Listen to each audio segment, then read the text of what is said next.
everybody. Merry Christmas! Oh, And welcome to the special episode of the Geek Buddies!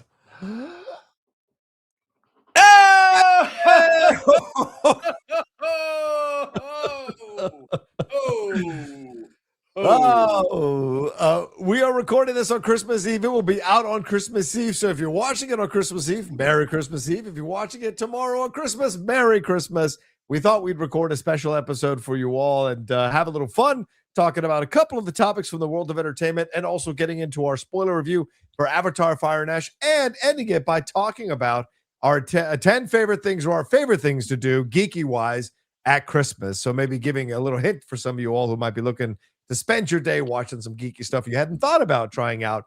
We'll see that. But let's introduce ourselves. I'm John Rocha, writer, producer, and host here on the Geek Buddies. I am Michael Vogel, writer and producer of animated TV shows, movies, and video games.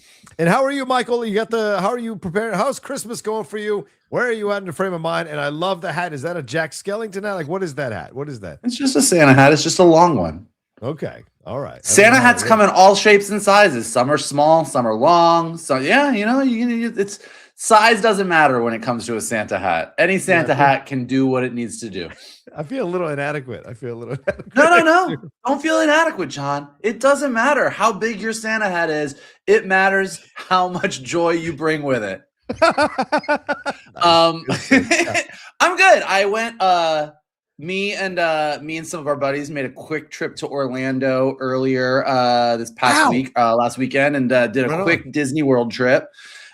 Came back from that and just dove right back into Christmas. I went to the grocery store this morning. I bought a bunch of ingredients to make a breakfast casserole for tomorrow morning.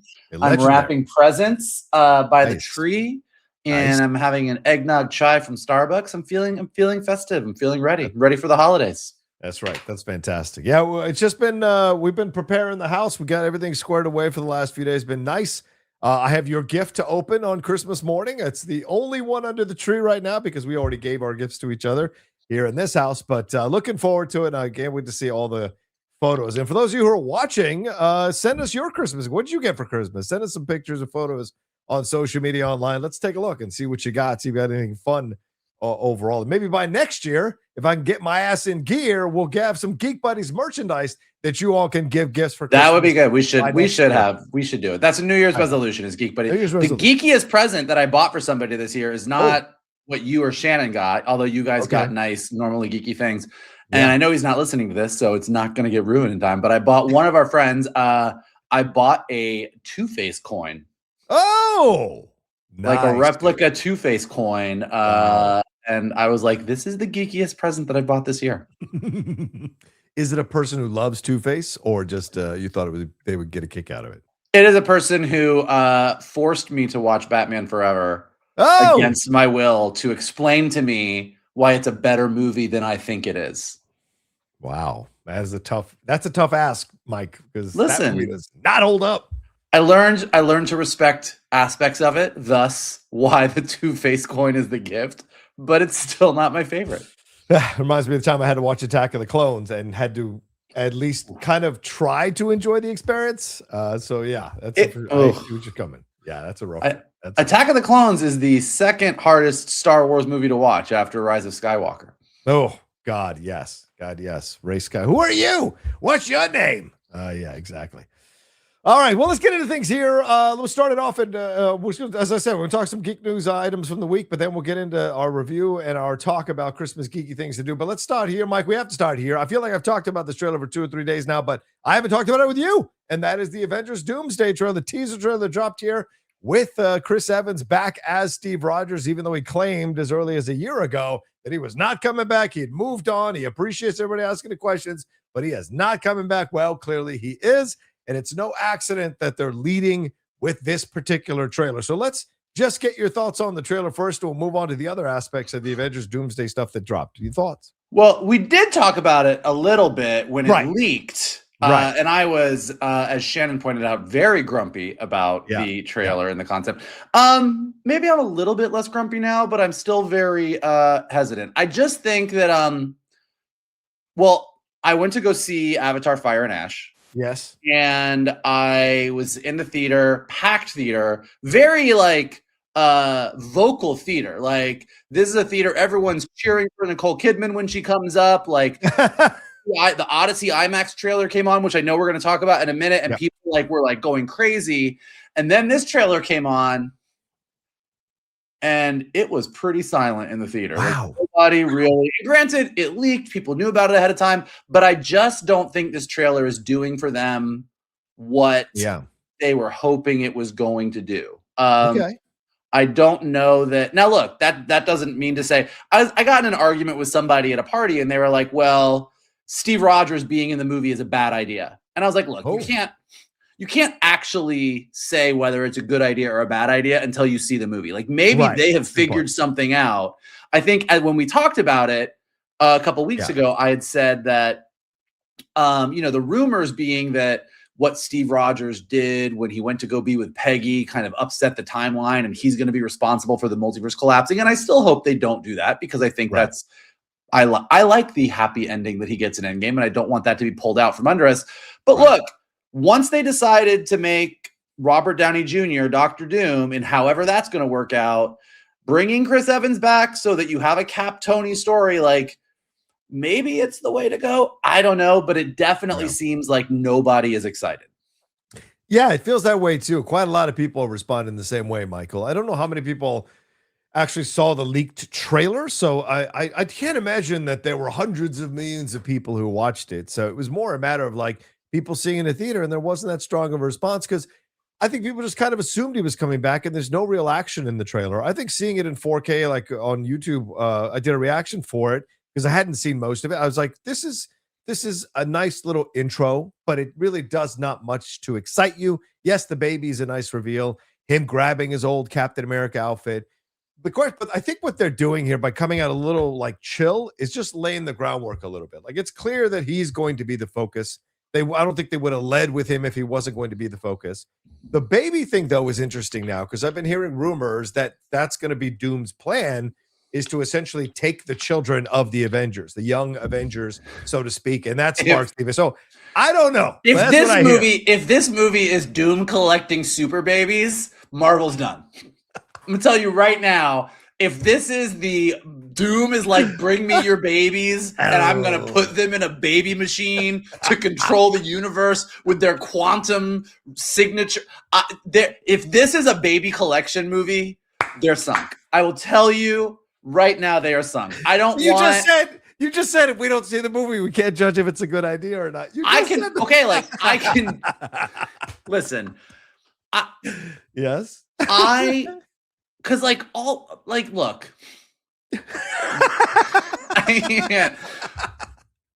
I don't really care about Thor's baby.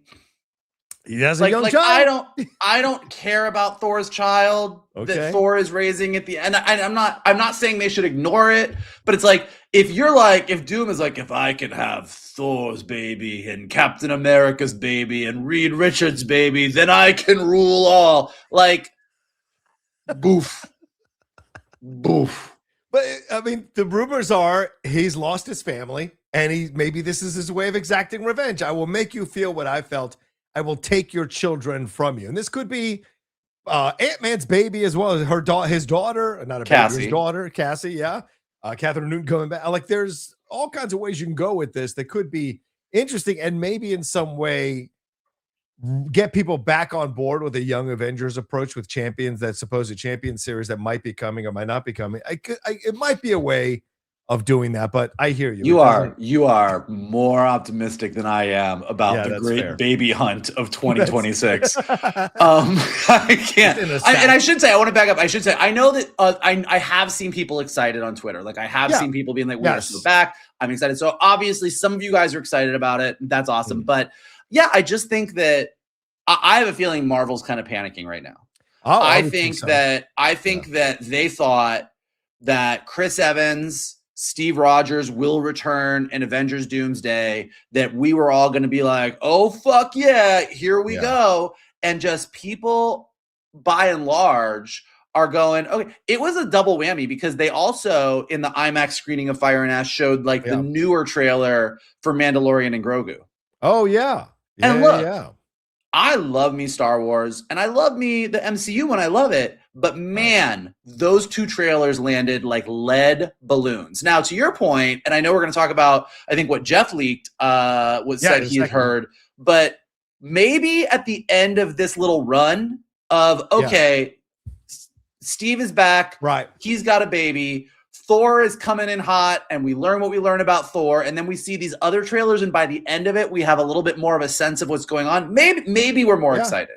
Yeah. Maybe this, to your point, maybe this was just the appetizer of the meal they're about to give us, and we got more coming. So we'll see. But yeah, right now, I'm like, all right.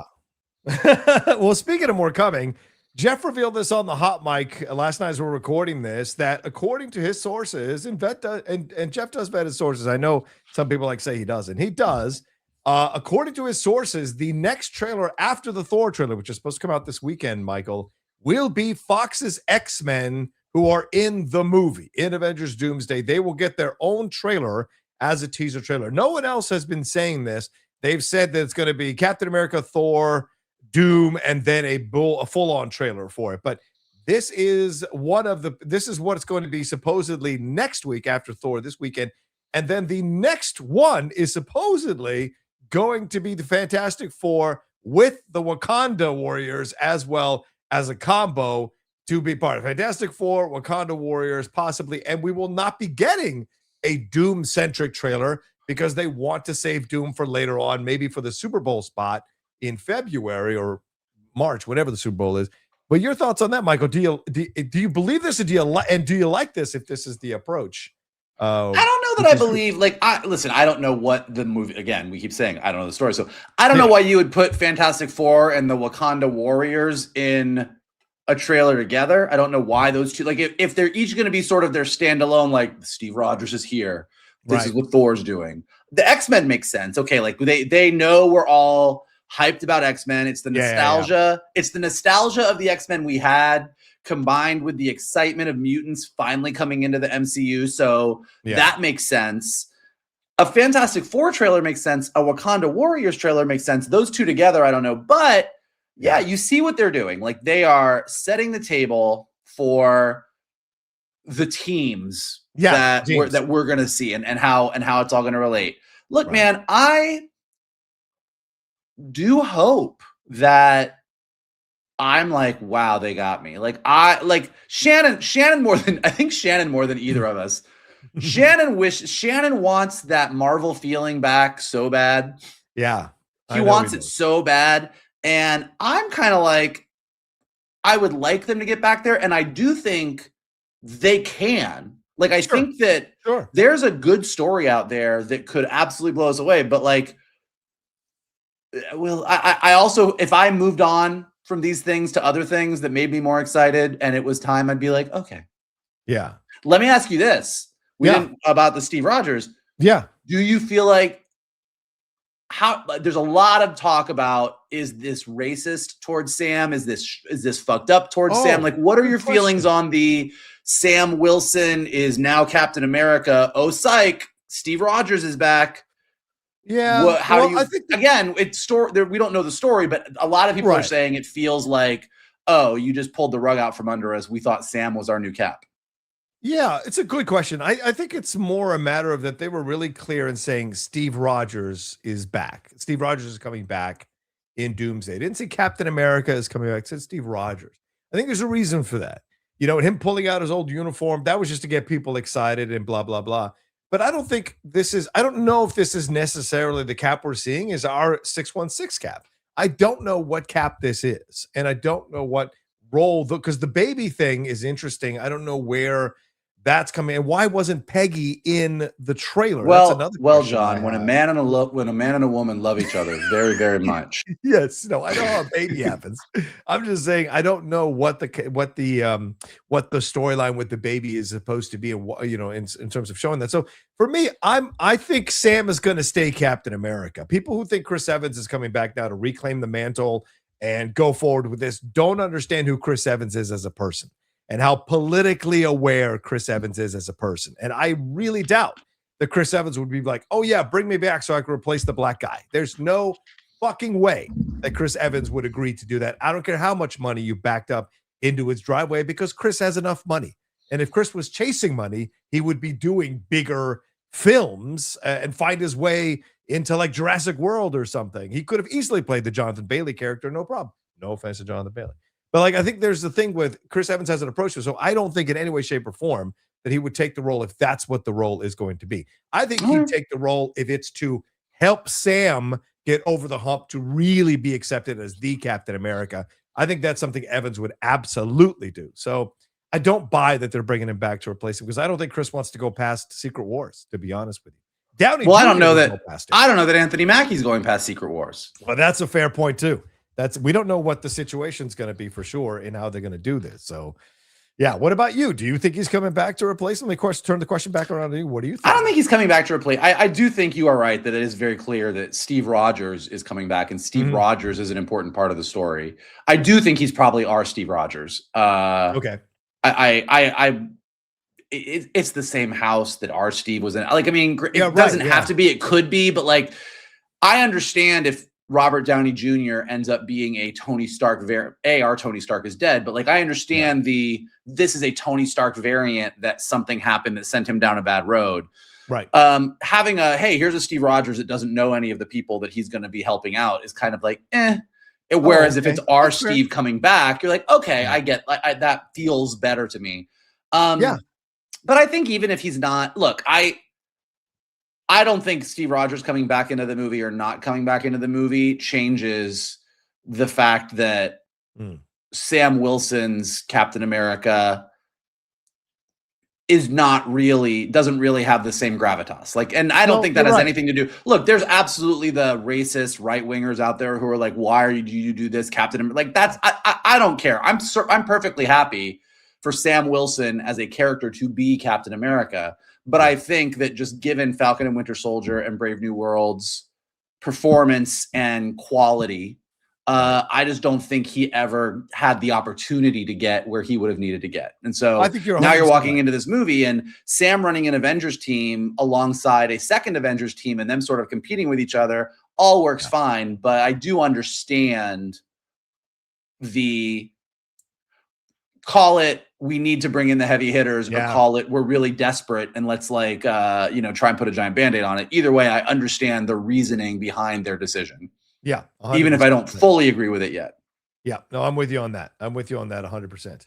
Well, let's move on from the Avengers Doomsday stuff, and let's move on to something you got to see in the theater. That is the Odyssey trailer in IMAX. They created new IMAX technology to shoot this movie for Christopher Nolan here. Some of us only got the 1.5-minute trailer or 40-second trailer that dropped online here on YouTube, which I did a reaction to. We saw Benny Safdie in this massive uniform there and armor. We got more of Matt Damon on the boats, Matt Damon leading his men, Matt Damon leading his men some more. We also got Trojan horses, and we got Anne Hathaway and Tom Holland, which I was not able to get a picture of. So, Michael, you can talk about both the 6-minute and the 1 and 40-second one we got. So your thoughts on these trailers and what you're feeling about them. So as I said, just to set the table, Mandalorian and Grogu, this theater was silent. Captain America is coming back in Doomsday, theater was silent. 6-minute Odyssey trailer, people went insane. People went crazy. Like, I'm telling you, Odyssey is going to be the movie of the year next year. Like, with everything else, all the other geek stuff that's coming, all these movies, the Odyssey is going to be the one to beat. Nolan, having seen 6 minutes of his movie, I've already decided that there's a good chance that Odyssey is going to be my favorite Christopher Nolan film and probably my favorite film of the year next year. Like, it blew me. Like, the trailer that was released online was really cool, like getting to see all the stuff. I think what's really interesting is Nolan, I mean, famously because of the Batman movies, is sort of known as I'm not going to do crazy stuff. I'm going to ground stuff and make it real. Yeah. And so when you heard that Nolan is doing the Odyssey, you're like, well, are we going gods? Are we going these things? Or is he going to be like, no, it was really this. It was really just, this is and you can tell from this trailer, like, it's a grounded kind of nature that he has, but like, we're going to see Cyclopses. Like, we're going to see people rising out of the ashes of the underworld. Like we're gonna see those things. So that trailer was really exciting, but then I didn't realize that it was like a full 6-minute sequence that we were gonna see. And like, can I tell like what it is? Like, do you want me to like? Of course. No. So like, talk about it. It's like the full Trojan horse scene. Wow. Like it is the pulling this horse out of the ocean, and you see Odysseus and you see all the soldiers inside the horse. And I was telling someone this at a party, like it's that Christopher Nolan thing. Like the whole story of the Trojan horse is such a larger than life story that is kind of ridiculous. And this wooden horse, the whole thing sounds kind of silly, even though it's a myth that we all know. Yeah. And Nolan did his Nolan thing. He has a bunch of sweaty ass dudes like in this horse, and as the horse is moving, like they're falling all over each other, and you're like, yeah, that's real. And like, some soldier comes and like slices inside to make sure there's nobody in there, and he like slices a guy's arm and he screams, and they cover his mouth, and and it gets carried into the city. And then you see that night them all coming out of the horse and setting the stage and clearing the deck to open the gates for Agamemnon. And it is thrilling. Wow. It's so good. And it has that Christopher Nolan kind of real, like this is a thing that I've really thought through to a degree that is crazy. But it's exciting. It's just like honestly, and it really was like the other two trailers were like, and we've talked about it so much that I just feel like I'm repeating myself, but both Mandalorian and Grogu and Doomsday just have that stink, whether or not they end up being good or not, they have that stink of desperation. Yes. Like, hey, we're trying so hard to give you what you want and get you excited again and come back to us and get on board again. But they don't, at this point, really feel like you're like, what is this about? Like, what is this about aside from trying to get me into the theater and get me hyped? And then you watch this Odyssey trailer and you're just like, Nolan's like, look, I don't give a shit about what you want. I want to do Greek mythology and I'm going to do it. I'm going to make it fucking awesome. And you're like, yeah, I want to go hang out with that guy. Right. Like it literally did feel like it's the high school equivalent. It's the equivalent of like high school lunchroom. Yeah. It's like the person that's like, hey, come sit with us, man. We're awesome. Like we're super cool. Come sit at my table. Like, don't you want to sit with me? Like, I'll give you some pizza. Like, I'll give you some of my salad. And then there's like the 3 people over here that like, you can sit with us or not. I don't give a shit. You're like, yeah, I'm gonna go sit. I want to go sit with those people. Like, that's who Christopher Nolan is versus Star Wars and Marvel over here. Well, that's great to hear because I'm definitely going to make my way up to Irvine to see that 6-minute prologue and probably won't even stay for the movie because I think it's for Fire and Ash. But they are showing it in front of Sinners or One Battle After Another. And I would love to see Sinners again. I've seen One Battle 4 times, so it might be worth it to go see Sinners again and see that prologue because I have a feeling this is going to, as you said, Michael, this is going to be a lot of people's most anticipated movie, especially after these trailers have dropped. And possibly the best movie of the year, and maybe might beat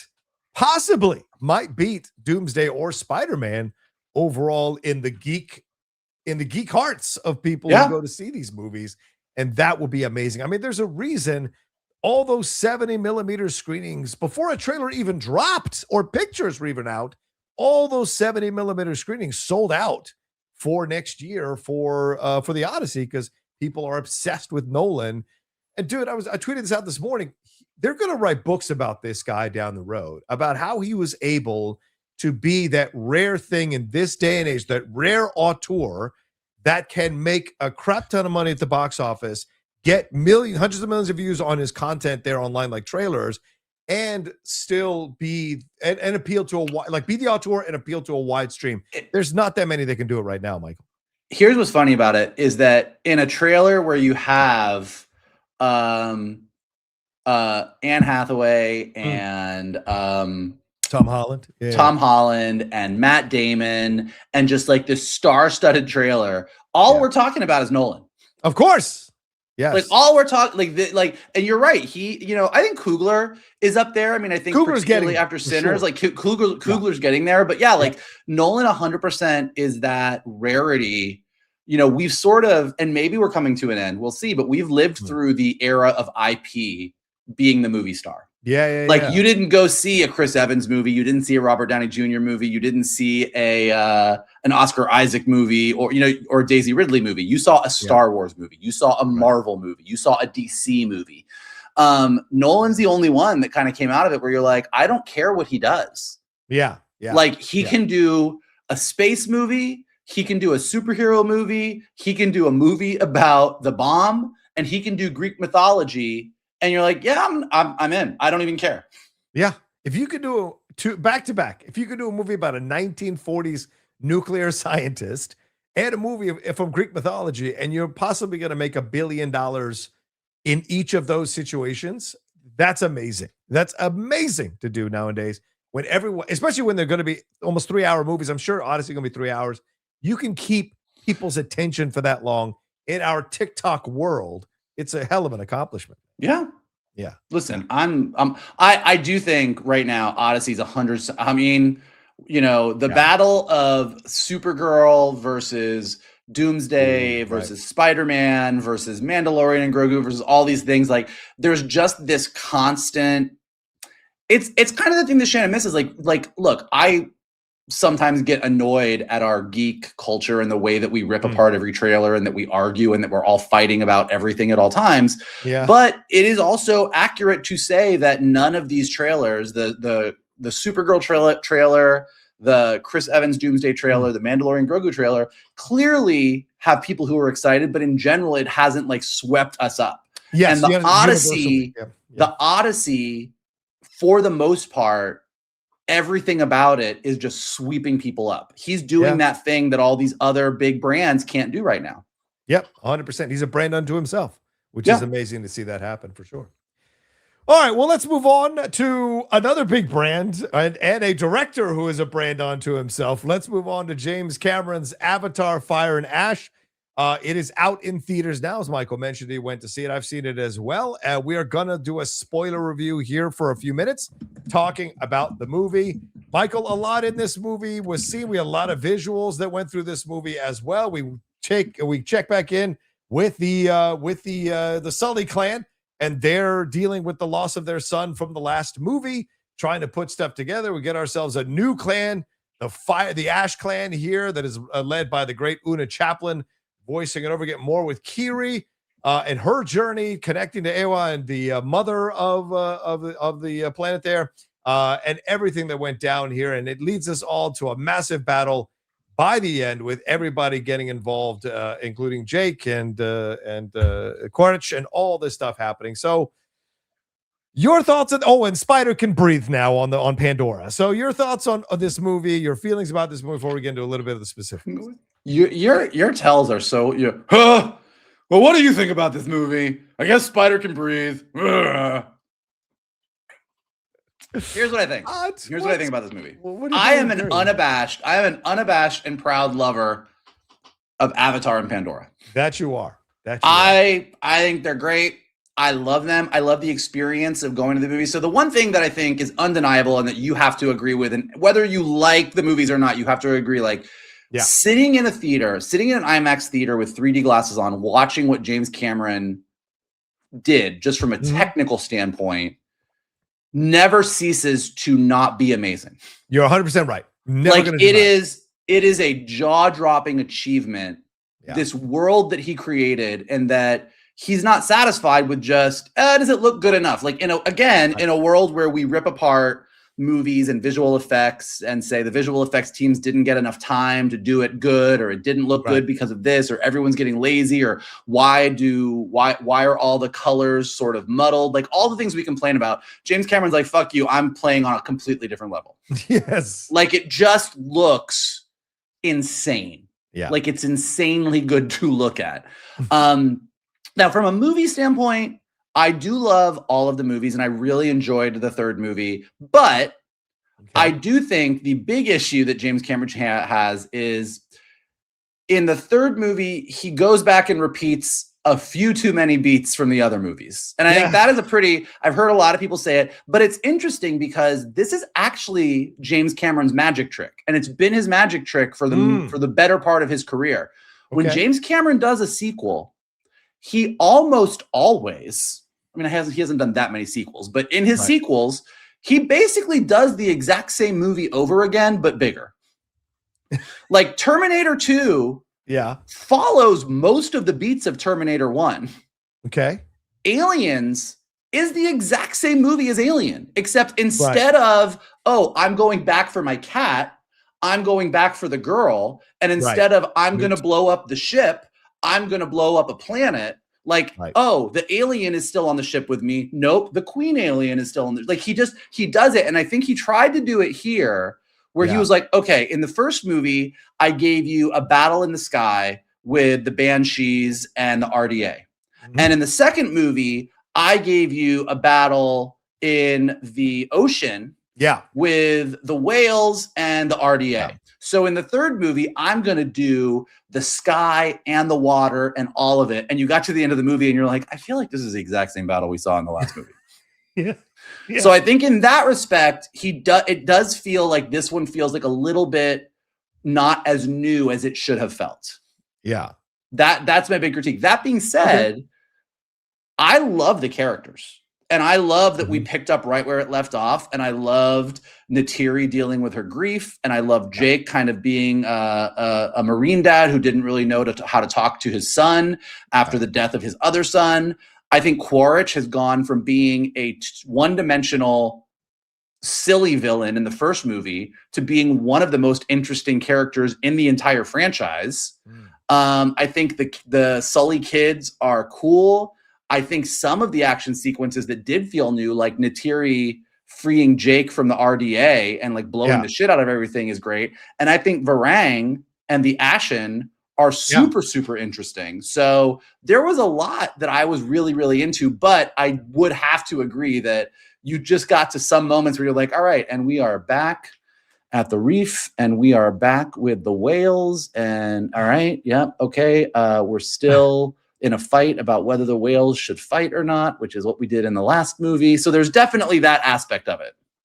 And the dude who's missing an arm, he's still in charge of these boats and trying to kill these whales. Why is he? Well, he's not anymore. Not anymore, right? Which was a very like flaccid ending to that guy. But whatever. Yeah, my issues are this. Listen, I'm never going to argue the visuals of that movie. Those movies, they're amazing. They're stunning. I'm not going to tell you this is an F movie or whatever, because there's enough to enjoy in the film in certain sequences that if you're a movie lover, you kind of just have to sit back in awe and appreciate it. Look, and he's been doing this since Terminator 2, maybe before Terminator. Oh, since The Abyss. He's really kind of been on the forefront of technology and getting the movie goers to like go with him as he uses new technology in every one of these movies. And so for that, he deserves an incredible amount of credit because he knows how to use it. Like, it doesn't feel overdone. The technology, it's stunning. Like some of the shots, yes, some of the repetitive stuff, yes, absolutely. But the shots are still stunning. Every time they're flying around, it's still mind-blowing.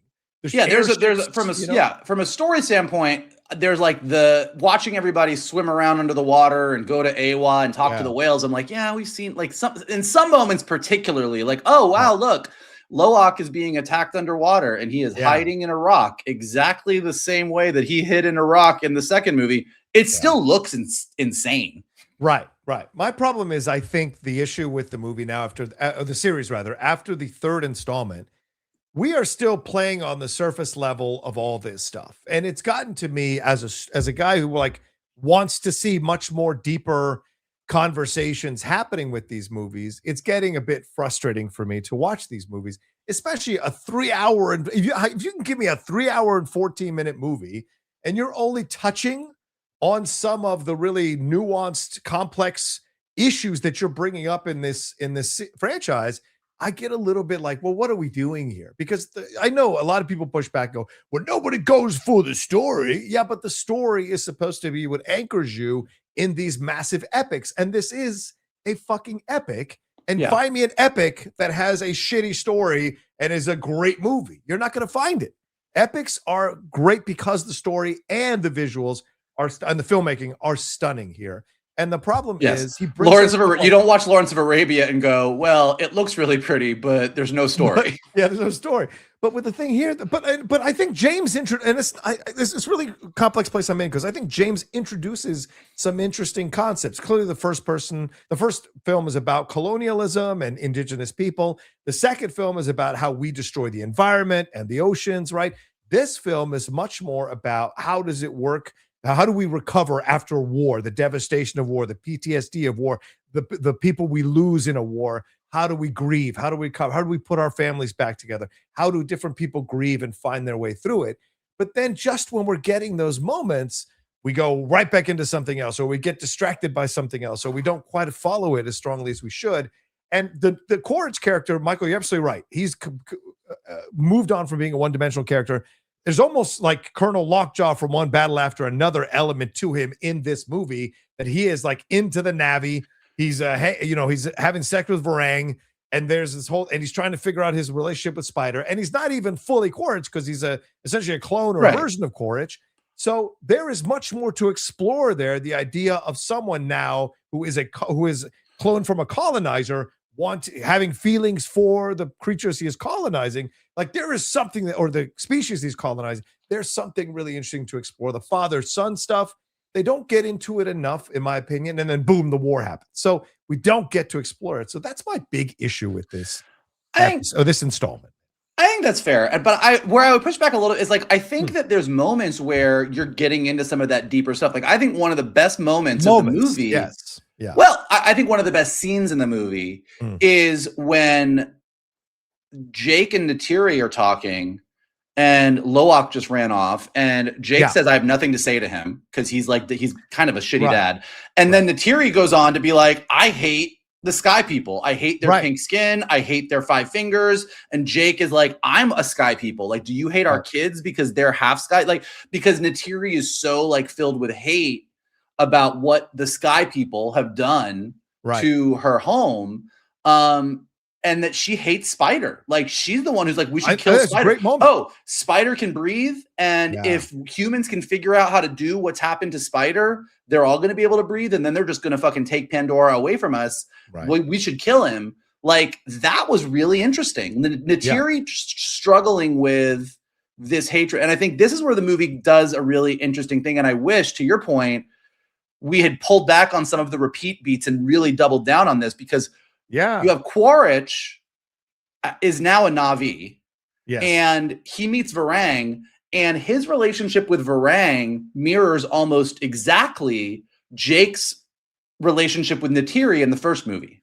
Yeah. Now, Varang is a psychopath and wants to see the world burn, but their relationship and this sort of I'm going to be your equal, and him sort of being in an avatar body, but really sort of embracing the Ash people and what they can do. And even at the end, when he's like fully wearing the makeup, and Edie Falco's like, you've gone savage, like, which is what they said about Jake in the first movie. Right. Like, so that watching him sort of go, oh, I think what's good is, James Cameron is James Cameron, and he's not the deepest of writers sometimes. And the movie is kind of the movies have kind of been like blue people good, white people bad, human bad. Yeah. And now you're getting into this. In this movie, you've got, Quaritch is a blue people and he's bad. And Varang is blue people and she's bad. Spider is sky people, but he's good. You have that marine biologist who's like good. And so it starts to get a little bit more in this gray area. And it's like, well, do we, and Natiri's dealing with her hatred. And there's a more complicated issue. I think one of the most interesting things is when they do capture Jake, and they take him back to the RDA compound, and you have all those people filming him with their phones, and he's being set up as this, like, he's this fucking rebel was, who turned on humanity, and Quaritch is the big hero.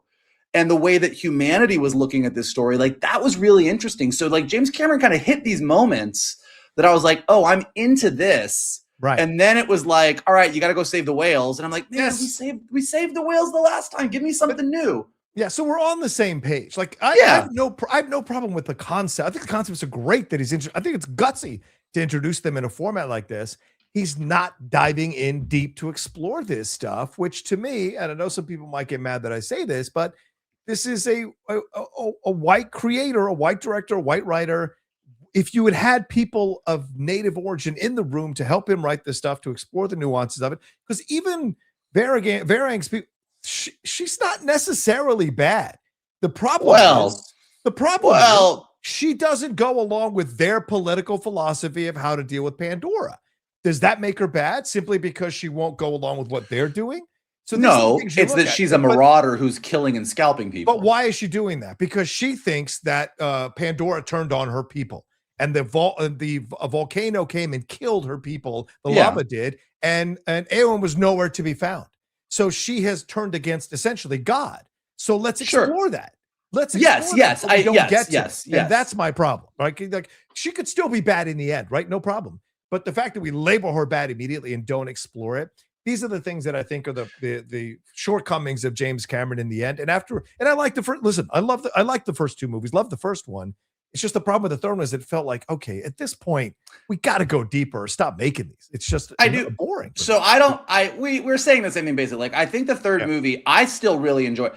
Where he's going to come out and said, yeah, if this movie doesn't do great and people don't like it, I'm not going to make a fourth movie. And I, in my head, was like, oh, that must mean that these three movies are like a trilogy and we're going to get a very clear ending. And then he has another story that he might tell down the road. But you get to the end of this movie and Varang gets freaked out by Kiri because Kiri has now turned into, Navi Jesus. Yeah, basically. And she's like, holy shit, I thought Awa wasn't real, and this bitch just touched tails with me, and I'm scared shitless. Right. And then Quaritch has this really nice moment with Jake and Spider, and then Neytiri shows up, and he's like, I'm out, and he jumps off the rock.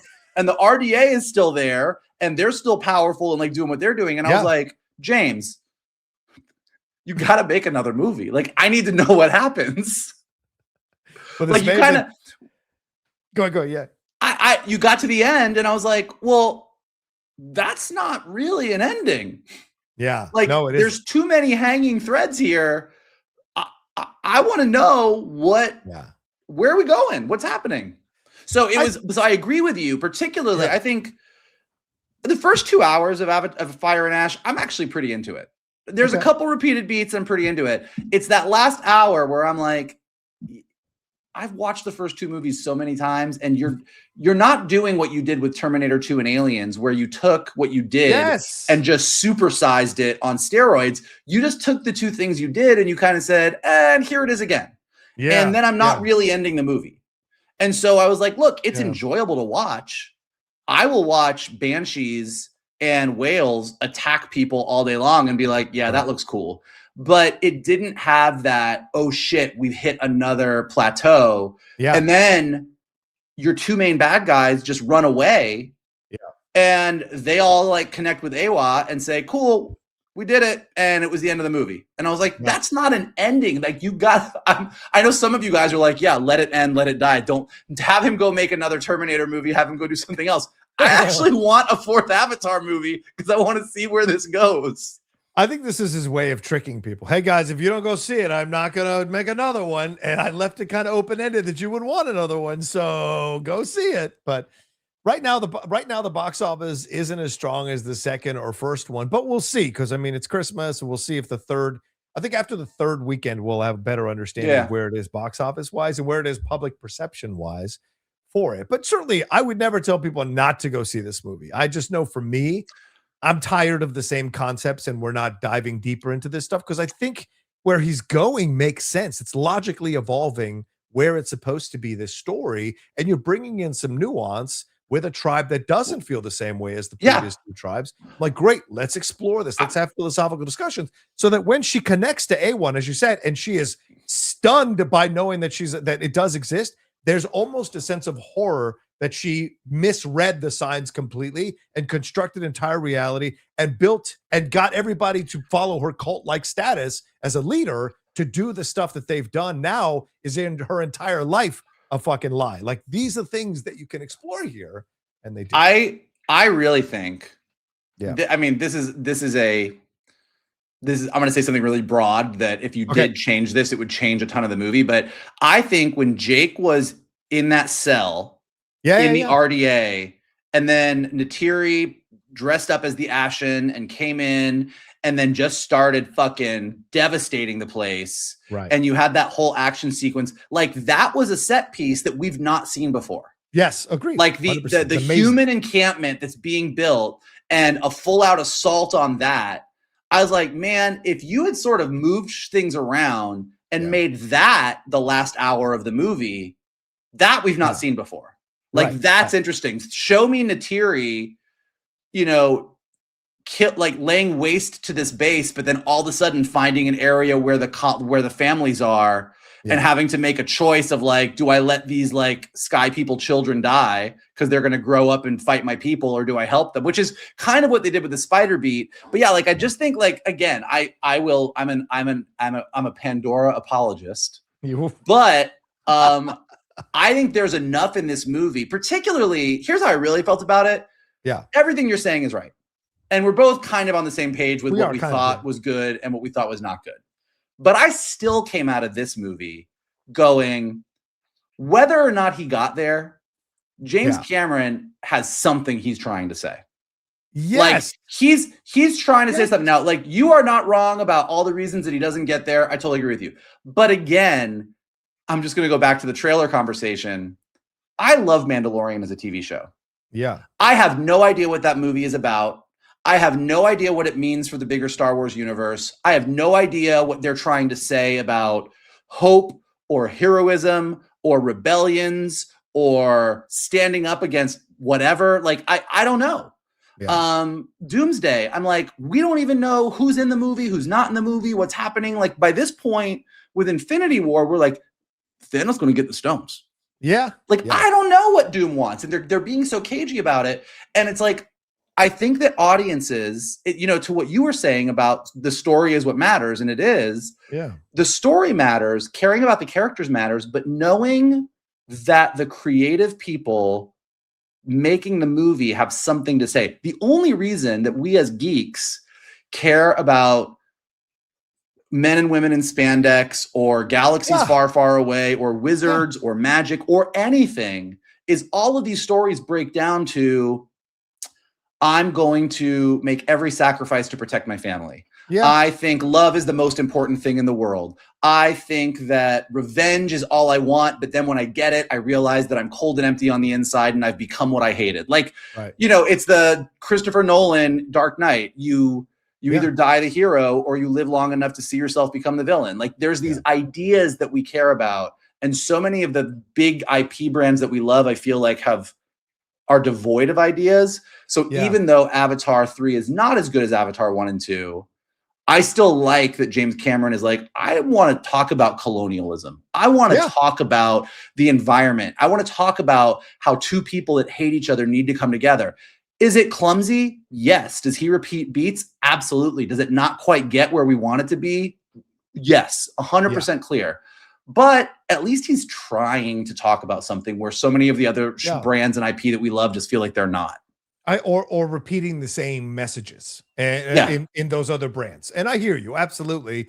I just think it's incumbent upon James now to get past his crotchety ass and get other voices in the room to help him tell much more nuanced stories that will make these films even more incredible to experience and witness. And I kind of laugh at people who watch these Pandora film or these Avatar films and say he's not trying to make a message. It's just no one goes for the story or the message. They go for the. You might not go for the story, but he absolutely has a message. He is totally having an environmental message, having a message about colonialism, having a message about white colonialism. It's absolutely baked into the story of the movie. The movies. The problem is, I think, is that he's kind of reached the limit of his intelligence on this subject. And I think he needs to bring in other voices to give a little more nuance to it. I don't know that he will, but I wish James Cameron is famously so collaborative. So I think, you know, you're probably he wrote Point Break. Apparently he's so collaborative. He'll take credit away from other people for himself. Listen, I'm not going to put James Cameron opens his doors to people and says, teach me how to be better at this point in his life. I just don't see that that's the road that he's going to go down. No, you're not wrong. You're not wrong. All right. Well, there you go. That's our spoiler review for Avatar Fire and Ash. Let us know what you thought about the movie. down in the comments section below, or if you dare to tweet at us, let us know what you thought about the movie yourself and where you think it might be going, and if you liked it or hated it, or we're in the middle about it overall. But Michael, it's Christmas season. You've got your Santa hat on. I've got mine here. I don't want to ruin my hair because we're going to go out to have some nice Christmas Eve lunch in a little bit. But we want to talk about our geeky things that we do at Christmas to enjoy Christmas, either for people who are watching us to feel like, oh yeah, I do the same thing too, or to maybe get ideas of new geeky things to try out at Christmas. So Michael, do you want to just get into how are we doing this? So we decide we're going to do our top 10 geeky things to geek 10. Up your holiday. Yes, I have 10 of them myself. So do you want to do the first 5 or do you want to go? Well, no, because I'm sure we have overlap. So I put extras in to make sure. So you go first with yours, and then I'll go. And if you hit something that overlaps me, I will shift gears. But we both have 10 things to geek up your holiday this year. Yeah. Okay. You can go first. Do you want me to go 5? No, I want you to give me one. You give me one. You talk about. We're gonna go boom, boom, boom, boom, boom. I will do one. I will start off with the Doctor Who Christmas specials. I absolutely watch those. They rarely disappoint. I mean, my closet favorite one is Twice Upon a Time because I just love Bill and I love Capaldi as the Doctor. I love that one. I know it's not the strongest of the Christmas specials, but I love it. I also love 2010's A Christmas Carol with Michael Gambon, where Doctor Who plays all 3 of the ghosts that visit him. And of course, the Husbands of River song, because that's probably my favorite Christmas special ever from the Doctor Who. But they rarely miss, even the ones that aren't the greatest ones. They rarely miss, and they're a great way to spend your Christmas if you're a geek. There you go. I did not think about those because I, as we have talked about, am later to the Doctor Who fandom. Yes. And so I only discovered it recently. But you are not wrong. Like, I actually did not have that on my list. Oh, cool. And I do think that even if you are not, I think the Doctor Who Christmas specials are all really good because even though they do tie into some of the bigger stories sometimes, they're all ones that if you look them up on the internet and go see, which ones are the Christmas episodes, they're standalone enough that you can just enjoy a much weirder holiday tale. Yep, 100%. All right, what's your next one? All right, I'm going to give you one that is a recent, it only came out a couple years ago. The Star Wars Life Day Treasury. Oh yes. So look, we all know about look. I'm not gonna put the Star Wars Holiday Special on my list because I feel like it's cliche at this point. But you can go to YouTube. You can watch the Star Wars Holiday Special. If you can make it through the whole thing, I will be impressed. I am the biggest Star Wars fan in the world, and it is a rough watch, y'all. But putting it on is fun. But to go a little bit further, the Star Wars Holiday, this Life Day Treasury, a holiday tales from a galaxy far, far away. It's about like 10 short stories that range across the Star Wars universe from the High Republic to post the new trilogy. You've got stories of Jedi on Coruscant during Life Day. You have an Ewok adventure with Wicket and Kisa and a bunch of the Ewok characters that a lot of us grew up loving. You have a Life Day story on Kashyyyk. You even have a Life Day story about a stormtrooper and a rebel fighter who used to know each other and meet each other on the battlefield. Like, they're all really, really different and really sweet. It's cheesy. It is super, super geeky. Like, if you're reading the Star Wars Treasury, you're a tried and true geek. But they actually, I read it when it came out a couple years ago, had a blast. It totally put me in the holiday spirit. Right on. Okay, I like that. I remember seeing that when I haven't watched it, so I will add that to my list because I read it. Not watch it. Read it. Oh, read it. It's a book. It's a book. Sorry. You got to read it. All right, what you got? What you got? All right, I'm going to take this from Michael before he possibly has it on his list. I'm going to say Christmas with the Joker from the Batman animated series. Michael introduced me to the Batman animated series, and I remember specifically in the early days of LA, sitting in his living room in the same place he's in now, as he showed me this particular episode. I think it was during a faux Christmas or Christmas itself, and we watched this episode, and I loved it. It's one of my favorite episodes ever, and I always put it on. It's a quick 21-minute watch. I always put it on Christmas Day or Christmas Eve to watch it. I'm going to watch it sometime tonight when the Lady Outlaw goes to bed, and I think it's one of the best performances of Mark Hamill's career as the Joker. That's my one. All right, good. You went Christmas with the Joker, so I will go. Okay. Justice League episode. Hey, oh man, are you writing down these notes? What are you doing right now? I'm making notes. I'm making sure we got to. Justice League season 2, episode 23, not unlimited. Original Justice League. Okay. Season 2, episode 23. Comfort and Joy. It is 3 short stories. It is Jon Stewart and Hawk Girl in space. It is Flash in Central City. And then my favorite story is Clark Kent taking John Jones, the Martian Manhunter, home to Smallville for Christmas. Oh, wow. And it's very, very adorable. Same as Christmas with the Joker. It's just 22 minutes.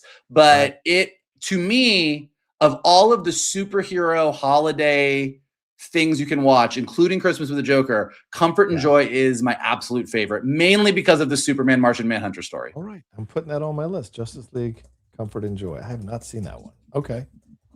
All right. You're number 3.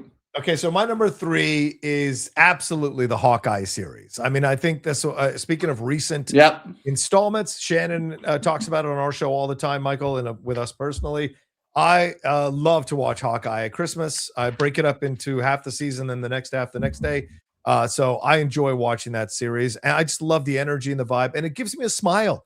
And it feels very Christmassy. And when people try to put down the series, I get like kind of angry because I think the series has a really beautiful energy to it and a sweetness to it that not a lot of these shows have been able to capture as well.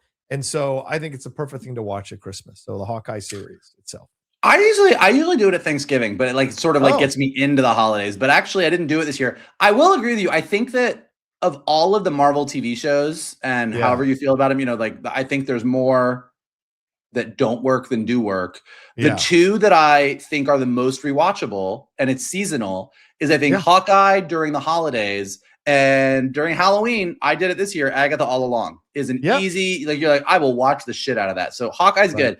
I'm going to stick with animated specials for a moment and hop over because I think even if you didn't watch this series, you go watch this singular episode and it is such a treat. The DuckTales reboot that they did a few years back where David Tennant is Uncle Scrooge, like the newer version of it that they did that sort of rebooted the entire DuckTales franchise. It's all on Disney Plus. Season 3, I think, episode 19, How Santa Stole Christmas.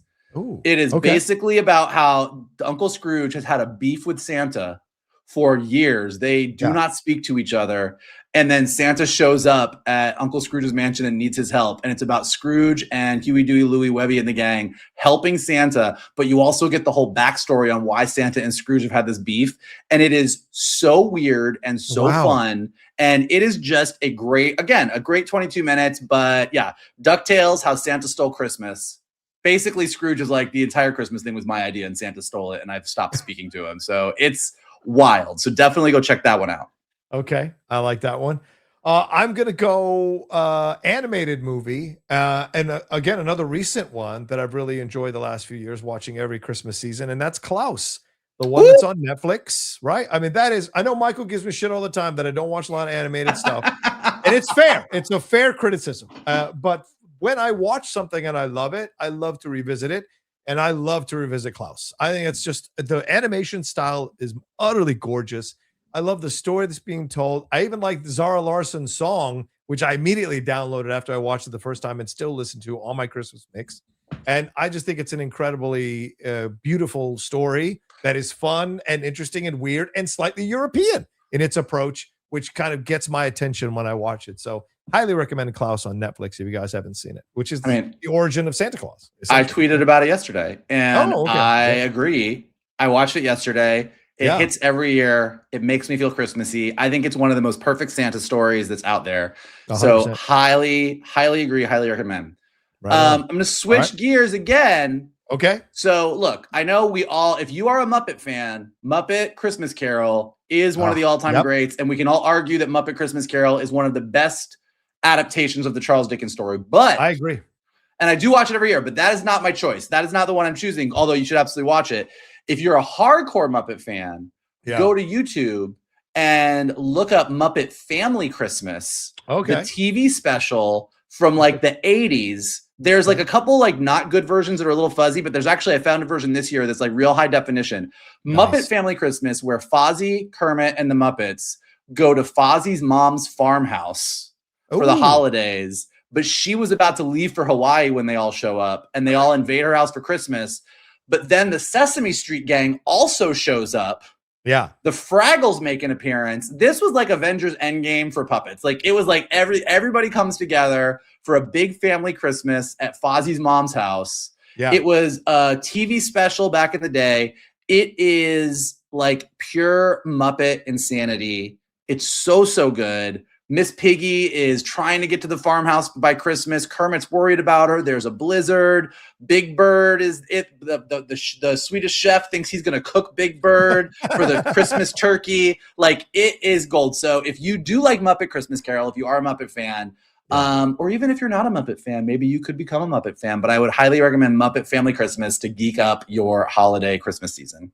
That's a good one. That's a good one. Well, I mean, you mentioned A Christmas Carol, and I have a version of it that I love that's very geeky, and it's something that one of my patrons sent me as a Christmas gift 3 years ago, and that is the graphic novel Batman Noel, the one from Lee Bermejo, which I read every Christmas when I have a chance to sit down with it now for the last 3 years, because it is a version of A Christmas Carol, but it is told with Batman being the person that needs to get redeemed. You would think that it would be someone else who'd be the focus of this one, but no, it's Batman who gets visited by the ghosts there. Jason Todd visits him, Superman, the Joker, Catwoman rather. They're all involved in this as well, as because he's like cynical and joyless, and it's almost reminiscent of the animated series because you watch It's a Wonderful Life at the end of that particular Joker Christmas thing on the Batman episode. And this Batman by the end has found his mirth again and his belief again. So I think it's an incredible read. Again, phenomenal illustration when you're watching it. It's an oversized one that's fun to read. So that's one I highly recommend if you guys haven't tried that one out. Not sure, but it's damn good. Oh no, it's one of my every year I read it. I think I actually think it is, to your point, it actually is pretty brilliant that Batman, because the thing about A Christmas Carol, any good version of A Christmas Carol, is you got to get under the skin. Like, Ebenezer Scrooge is a selfish, miserly man, so he needs to learn selflessness. Batman is someone who thinks all criminals are bad. Like, he's like, criminals are a superstitious, cowardly lot, and I hate them. And it's all about him sort of learning to open his heart a little bit to the plight of some criminals who are trying to make a living in Gotham, and the way who they cast as the ghost of Christmas past, the ghost of Christmas present, and the ghost of Christmas yet to come is also pretty awesome. So I think that is a great read. Batman Noel is actually, I think, one of the most geeky things you can do, and I highly recommend. What do you got next? Let's see. What do I got next? What do I got next? We had 6, 7. Where are we at? 6, 7. We must be. Man, I think we're at shit. I don't know. What'd I say? Okay. I said Life Day. I said Justice League. I said DuckTales. I said Muppet Family Christmas. I think this is my 5th. Okay. This is my 5th. And then you're going to be on your 6th. Yes. I'm going to say, like, this is one of the obvious ones, but I think it's so good. And I got in a fight with somebody about it. Like, we all talk about, Die Hard's a Christmas movie. This is a Christmas movie. That's Batman Returns is one of the movies that I get the most excited about watching every Christmas. I save it for Christmas time. And it actually does. Like, Die Hard, I love that it is a Christmas movie. I love that it's a thing you can watch during the holidays that isn't fully Christmas. Batman Returns actually gets me in the Christmas spirit. Yeah, I think Batman Returns is the best of. I mean, I think it's better than Batman. Yeah. Sorry, I apologize to everybody, but I just think Batman Returns is a better movie than Batman.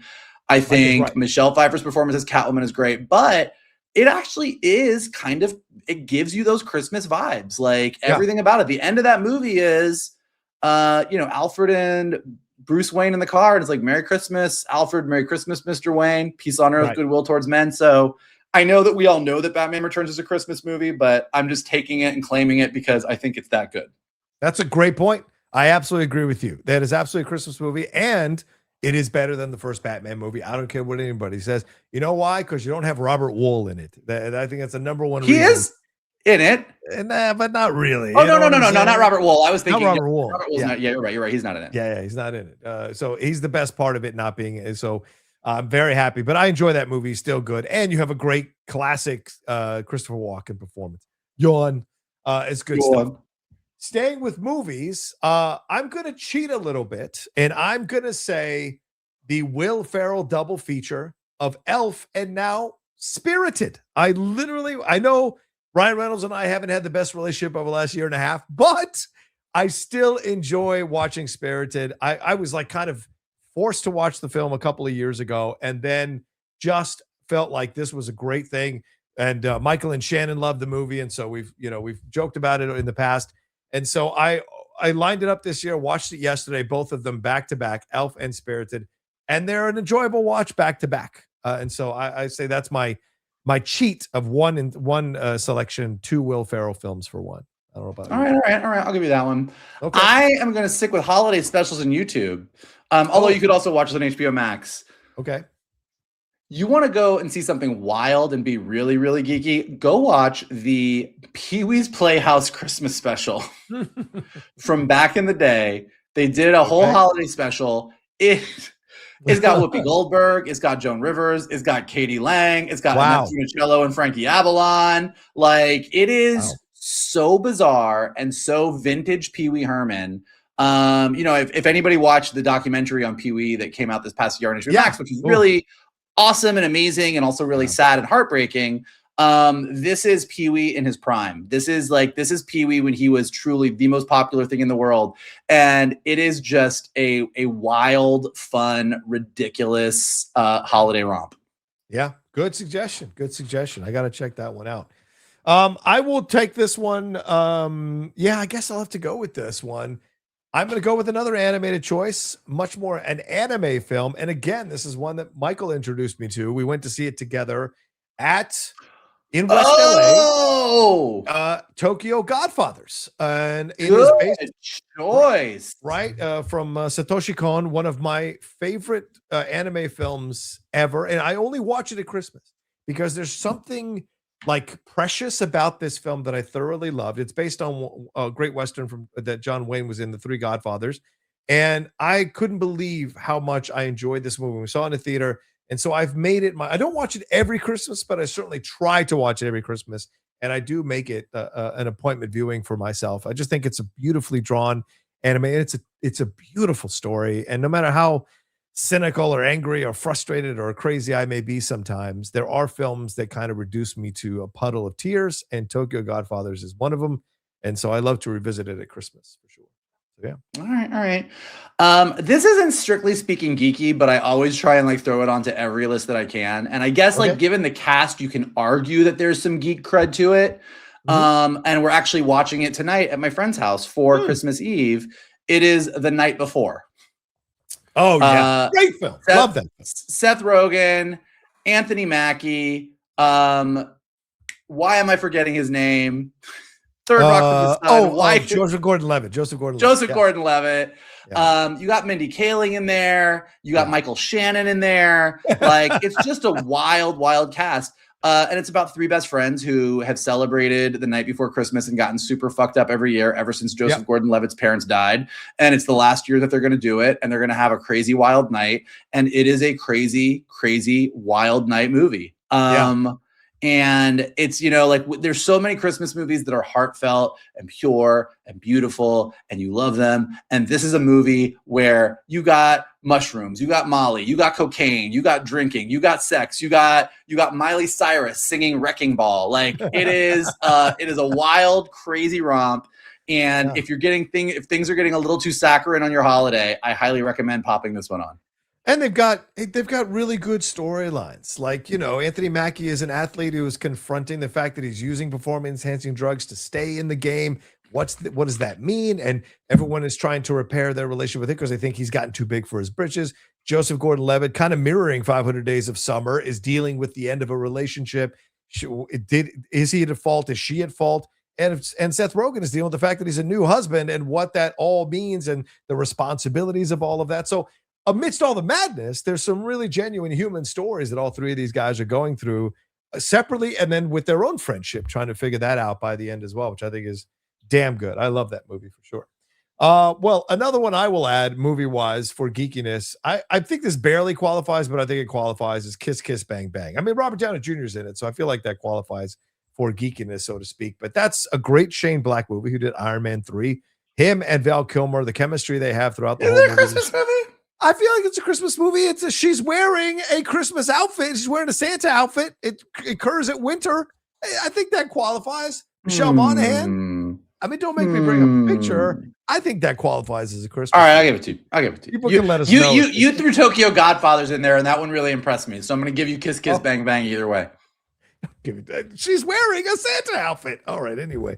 I just think it's a great one to watch at Christmas as well. And it reminds you of the greatness of Val Kilmer, sadly, who's passed on before the cancer took his throat, and his ability to perform as well. Him and Downey Jr. are amazing. And this was like the precursor to Iron Man. You see all the Iron Man stuff coming when you watch this movie. And Michelle Monaghan, who's fantastic. What number are we at? Do we even know? Are we just throwing things out now? Did we lose track? I got two. All right. So, all right, I got two left then too. If you're keeping track at home and we messed up, you know what? It's the holidays. It doesn't matter. Yeah. Give us grace. Yeah. This is for your entire holiday. It's probably not for the next 2 days, but like I'm gonna just call it the binge. Okay. The binge. What is your binge? Like I was just saying to John before we started this episode that like I love Christmas, and I'm actually thrilled that I'm back from Disney and I just have to wrap some presents, and I'm going to my friend's house tonight. It's pouring rain in LA, but that's kind of making me feel like I'm like cozy for the holidays. I love Christmas, but I also love the 26th through the 31st, where I don't even know what day it is, and I'm not doing anything, and I don't have to work, and there's nothing going on, and I'm gonna binge something. This year, last year I did all 8 Harry Potter movies in 48 hours. Wow. 48 hours? Yes. Holy shit, dude. I don't know if I'm proud of that or ashamed of it. You be the judge. But I put on Sorcerer's Stone, and I just didn't stop until I was done. Like I rested, but I kept going.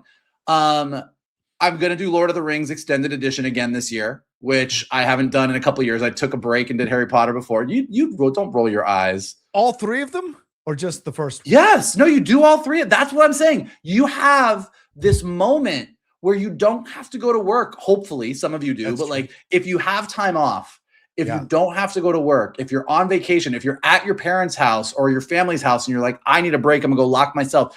You can watch the extended Fellowship, the extended Two Towers, and the extended Return of the King, and it is a beautiful, beautiful thing. I also, our buddy Brian Leonard brought this up. I think we might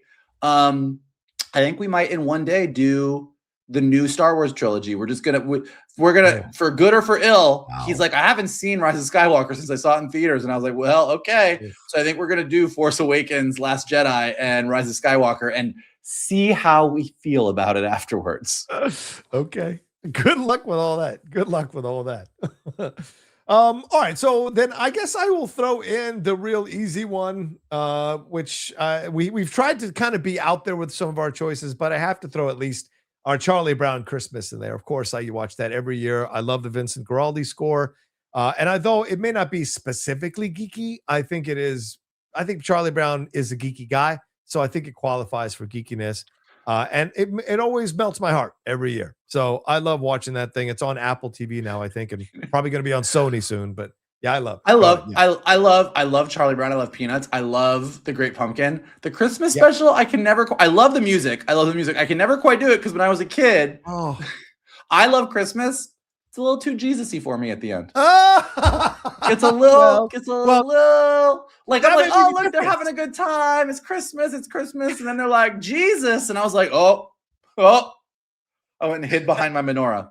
That's the difference, right? I grew up in a Catholic household. So to me, I didn't even register that, but you're absolutely right. Go ahead. This last one is a little bit of a cheat, and it doesn't apply to any other Christmas except for this Christmas. But the geekiest thing you can do tomorrow is binge those Stranger Things episodes. Oh yeah, 100%.